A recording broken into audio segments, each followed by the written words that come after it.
দর্শক, আজকের ব্লগ ভিডিওতে দেখাবো আমাদের বরিশাল অঞ্চলে কিভাবে আপনার চায়না জাল দিয়া বা চাই দিয়া চিংড়ি মাছ ধরে এবং অন্য অন্য মাছ ধরে, দেশি মাছ, সেগুলো দেখাবো আজকের ব্লগ ভিডিওতে। তা আপনারা আমার সাথে থাকিয়া ভিডিওটা দেখতে থাকেন। দর্শক, এই যে নৌকা দেখেন, মূলত এই নৌকা নিয়ে আমরা মাছ ধরতে যাব। আমরা নৌকার পানিটা একটু ফালাই নেই। আমাদের এই সাইডের চরে কিছু চাই আছে, সেগুলোর মাছ আমরা উঠাইতে আছি। আপনারা দেখেন আমাদের মাছ উঠানো শেষ। আমরা এখন অন্য একটা চরে প্রবেশ করব। চাই কিভাবে পাতে আমাদের বরিশাল অঞ্চলে। প্রথমে এইভাবে গড়াডারে ভালো করে বন কোটা সাফ করে গড়াডারে আগে পাতবেন। এই যে আমাদের এই ভাই গড়া এখন কেবল গড়া পাততে আছে। গড়াটা ভালো করে গাড়িয়ে দিলে জোয়ারের পানিতে যাতে জানি গোড়া উইটে না যায়। এখন একটা চাই সুন্দর করে পছন্দ করে নেবে যে এই চাইটা এই জায়গায় পাতবে। এই যে চাইটা নিল, পানিতে ডুবাইলো। এখন এই যে একটা হলি আছে, এই হলিটা গাড়িয়ে দেবো যাতে জানি জোয়ারে পানিতে চাইটা জানি ভাসাইয়া না যায়। দেখছেন, পাতা ক্ষেতের ভিতরে ঢুকিয়া তারপরে মনে করেন, কারণ চিংড়ি মাছের আস্তানাই থাকে কিন্তু আপনার এই এই পাতা ক্ষেতের গোড়ায়। এর সাথে মনে করেন যে বড় বড় গদা চিংড়ি আর হল্লা চিংড়ি, এইগুলো কিন্তু আপনার ঠ্যাং দিয়ে মনে করেন কামড় দিয়ে থাকে এই ওগলা পাতার গোড়ার সাথে।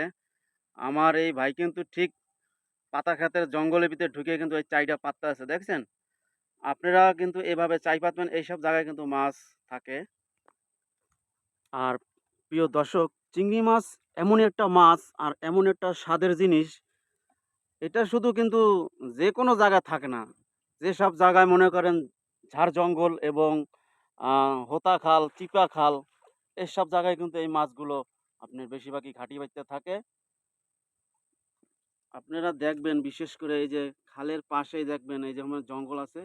এই যে ভাই দেখছেন, এই যে জঙ্গল দেখে দেখে জঙ্গলের সাইডে সাইডে কিন্তু আপনার এই চাইগুনা পাততে আছে। কারণ চিংড়ি মাছ কিন্তু মনে করেন এইসব জায়গায় বেশিরভাগ ঘাটি পাইতে থাকে। আর বর্তমানে কিন্তু চিংড়ি মাছের অনেক দাম। আপনি যদি মনে করেন কোনো রমঠম 1 কেজি চিংড়ি পাইতে পারেন, তাইলে মনে করেন 1000-1200 টাকা। কারণ চিংড়ি মাছের এখন অনেক মূল্য। আর চিংড়ি মাছ সব জায়গায় মনে করেন সেরা থাকে, কারণ চিংড়ি মাছ খুব স্বাদের জিনিস। আমাদের ভাই এখন চাই উঠাইয়া মাছ ঢাইলা এখন চাই আবার পাততে আছে। এখন অন্য একটা চাই উঠাবো, সেই গন্তব্যে যাইতে আছি।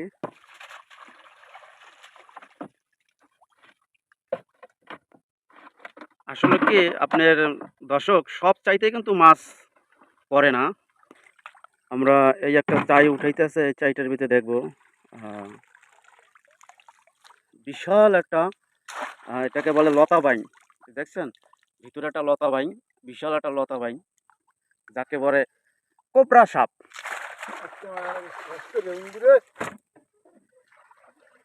এটার ভিতরে যেই মাছ পড়ছে সেই মাছ কাঁকড়ায় খেয়ে ফেলাচ্ছে। প্রিয় দর্শক, আজকের মাছ ধরা চাই পাতার ভিডিও এখানেই শেষ করলাম। আবার দেখা হবে নতুন কোনো ব্লগ ভিডিওতে।